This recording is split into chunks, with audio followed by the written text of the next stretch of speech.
विक्रमादित्य जाते हैं, बरगद के पेड़ पर एक लाश को उतारते हैं, अपने कंधे पर रखते हैं, तो लाश उन्हें कहानी सुनाना शुरू करती है।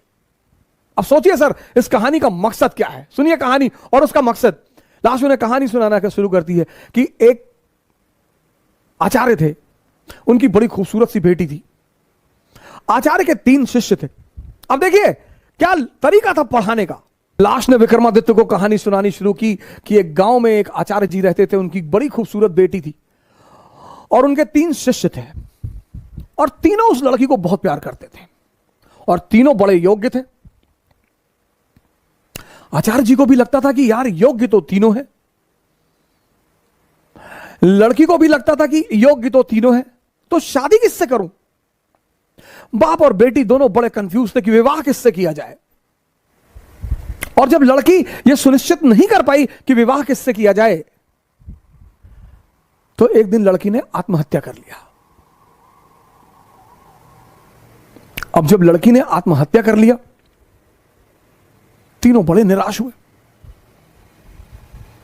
गए, उसका दाह संस्कार किया। तो एक शिष्य तो तुरंत सन्यासी बन गया, वहीं धूनी लगा ली उसने उसकी कब्र के पास कि बस अब जीवन में कुछ करना ही नहीं, जिसको मैं प्रेम करता था वो बचा ही नहीं, तो अब जीवन में कोई सार नहीं, अब सिर्फ तपस्या करनी है और तपस्या करके ही जीवन को त्याग देना है। दूसरा फकीर बन गया,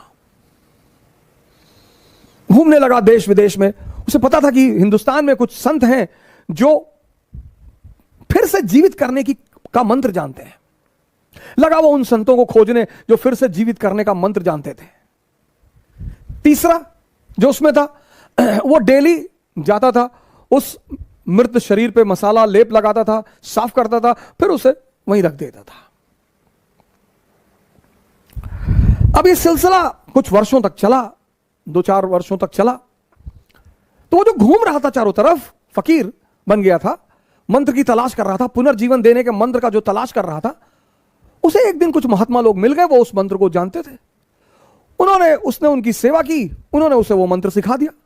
जैसे ही उसने मंत्र सीखा, वो भगा वापस गांव की तरफ, और वापस आकर उसने उस युवती को फिर से जिंदा कर दिया। उसने फिर से जिंदा कर दिया, तीनों दावेदार फिर खड़े हो गए, और अब तो युवती और सुंदर हो गई। तब उस वेताल ने विक्रम से पूछा कि विक्रम बता कि अब लड़की को किससे विवाह करना चाहिए?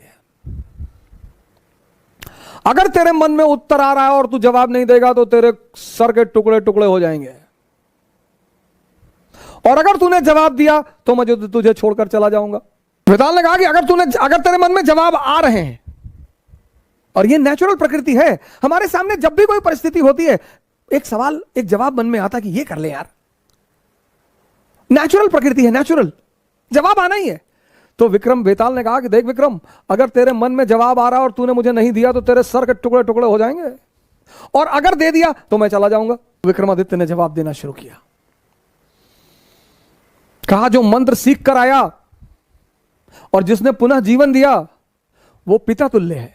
जीवन देना का काम किसका है? पिता का। क्या दर्शन है सर, जीवन देने का काम किसका है? पिता का। तो जिसने मंत्र सीख कर जीवन दिया वो पिता तुल्य है, उससे विवाह नहीं होगा।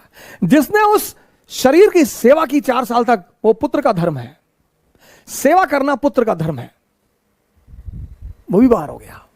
जिसने अपनी ही जिंदगी दांव पे लगा दी, यही प्रेम की कसौटी है, विवाह उससे होना चाहिए। यह था शिक्षा देने का तरीका। और जैसे ही विक्रमादित्य ने जवाब दिया, वेताल उड़ चला कि तूने बोल दिया विक्रम,